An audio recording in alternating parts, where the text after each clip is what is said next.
Kakinada rural మండలం వలసపాకల గ్రామం శ్రీ సీతారామాలయంలో శ్రీ సత్యసాయి ధ్యాన మండలి ఉచిత యోగ సాధన కేంద్రంలో ప్రపంచ యోగ దినోత్సవాన్ని ఘనంగా నిర్వహించారు. ఉచిత యోగ సాధన కేంద్రం గురువర్యులు సత్యనారాయణ సారథ్యంలో జరిగిన కార్యక్రమంలో తొలుత గ్రామంలో ర్యాలీ నిర్వహించి మానవహారం ఏర్పాటు చేశారు. అనంతరం వారంతా యోగా సాధన చేశారు.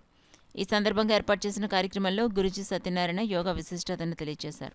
రాయవరపు సత్యభామ కళావేదిక అధ్యక్షురాలు రాయవరపు సత్యభామ మాట్లాడుతూ, యావత్ ప్రపంచానికి యోగా గొప్ప దినాన్ని చాటిన మహోన్నత వ్యక్తి ప్రధాని నరేంద్ర మోడీ అన్నారు. ఈ కార్యక్రమంలో వెంకటరమణ, సత్యప్రసాద్, శ్రీనివాస్, వెంకటేశ్వరరావు, డ్వామా పీడి అడప వెంకటలక్ష్మి, లక్ష్మీకుమారి, శ్రీదేవి యోగా సాధకులు పాల్గొన్నారు. ప్రతి అవయవం కూడా మనకి యోగా మీద ఆధారపడింది ఖచ్చితంగా మనకి చెప్పాలి. ఇవాళ మనం మంట పెట్టి కాలు మనకి కింద కూర్చోగలిగామంటే మనం అదృష్టం.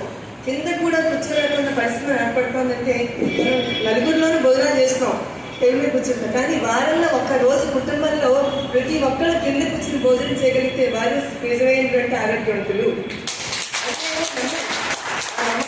చెప్పగలుగుతారు. అలాగే కుటుంబ బాధ్యతలు ఎక్కువైపోయి ఎక్కడెక్కడో పిల్లలు, ఎక్కడెక్కడో తల్లిదండ్రులు, ఎక్కడెక్కడో చదువులు, ఎక్కడెక్కడో ఉద్యోగాలు, ఇవన్నింటినీ కూడా ఇలాంటి ఈ దైనందిన జీవితంలో మనం బతకాలి, మనం ఉండాలి, మనం చేయాలంటే ఇలాంటి వాతావరణమైనటువంటి పరిస్థితులు మనం రావాలి.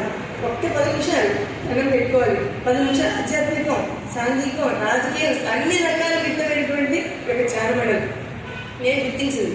అందుకని సత్యనారాయణ గారికి మరొకసారి నమస్కరిస్తూ ఇక్కడ వచ్చిన మహిళలందరికీ కూడా పేరు పేరు ధన్యవాదాలు చేసుకుంటూ పెద్దలు చాలా మంది మాట్లాడారు.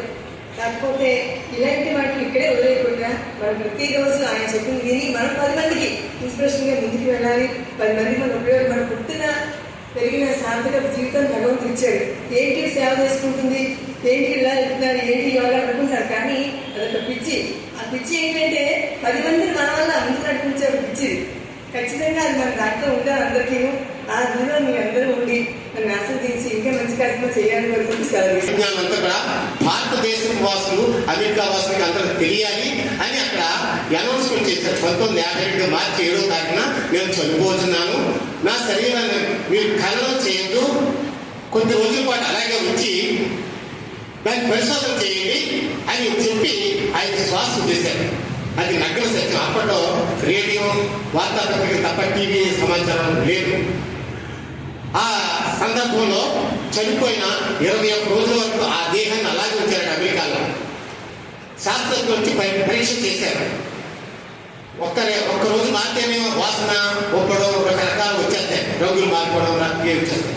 ఆయన 21 రోజులు అలాగే ల్యాబ్లో పెడితే ఇటువంటి ఒక్కడం కానీ, రంగులు మారడం కానీ, వాసన రావడం కానీ ఏది జరగలేదు. అప్పుడు అమెరికా శాస్త్రజ్ఞులు పిలిచి, ఏంటి ఈయన చనిపోయేటప్పుడు ముందు చనిపోయారు, చనిపోయిన తర్వాత వెంటనే ఖననం చేయన్నారు, చేయకుండా ఒక 20 రోజుల పాటు చూసాం, 21 రోజులు కూడా ఏమీ అట్లా మార్పు రాలేదు ఆ శరీరంలో అని అప్పుడు అమెరికాలో ఉన్నటువంటి శాస్త్రజ్ఞులు, ప్రముఖ స్పెషలిస్టులు ఇచ్చి వాళ్ళు పరీక్ష చేయమన్నారు.